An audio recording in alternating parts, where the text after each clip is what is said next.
APRTC వాళ్ళు ఇంత మోసం చేస్తారని అయితే నేను ఎప్పుడు ఎక్స్పెక్ట్ చేయలేదు. Guys, this is Priya from Priya's make overs and welcome to my 2 hours పడుకున్నాము. పడుకున్న తర్వాత 3:30కి అయితే బ్రైడ్ లేపారనమాట. సో మేము రెడీ అయ్యి ఉన్నాము. లోపే బ్రైడ్ వచ్చారు. బ్రైడ్ కి హెయిర్ స్టైల్ చేసేసి శారీ డ్రేపింగ్ చేసేసి అయితే పంపించాను. కాస్త బ్రేక్ తీసుకొని టీ తాగడానికి అయితే కిందికి వెళ్ళాను. ఇంకా తర్వాత హెయిర్ స్టైల్స్, శారీ డ్రేపింగ్, ఇంకా ముగ్గురికి makeup, hair style, sari draping అయితే ఉండే. దాని తర్వాత కూడా చాలా మందికి అయితే హెయిర్ స్టైల్స్ ఉండే. ఇంకా అవన్నీ కంప్లీట్ చేసుకొని పెళ్లి చూద్దాము అని చెప్పేసి అయితే నేను కిందికి వెళ్ళాను. ఆదోని అంటే ఆంధ్ర, కానీ ఇంకా కర్ణాటక బార్డర్ కూడా ఉంటుందన్నమాట. కొంతమంది కర్ణాటకలో కూడా మాట్లాడుతున్నారు. ఇప్పటికైతే ఇంకా పెళ్లి స్టార్ట్ అవ్వలేదు. వాళ్ళకి ఏదో సేవ అని ఉంటదంట. సో చాలా బాగా చేస్తారంట. మేము యాక్చువల్గా వెళ్దాం అనుకున్నాం కానీ అసలు వర్క్ అయిపోయింది కదా అని చెప్పేసి టిఫిన్ చేసి రెడీగా ఉంటే అంతలోపే పెళ్లి కూతురు అయితే వచ్చేసింది.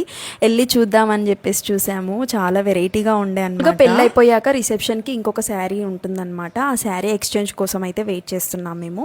అది కూడా అయిపోయాక అయితే రిటర్న్ కి 300 రూపీస్ ఇచ్చాను. 260 రూపీస్ పట్టుకొని ఇంకా 40 రూపీస్ అయితే ఇవ్వాలి. కూర్చున్న వాళ్ళని అడిగితే ఆ కండక్టర్ దిగిపోయారు, అట్లా ఇవ్వరు అని చెప్పేసి అంటున్నారు. ఇది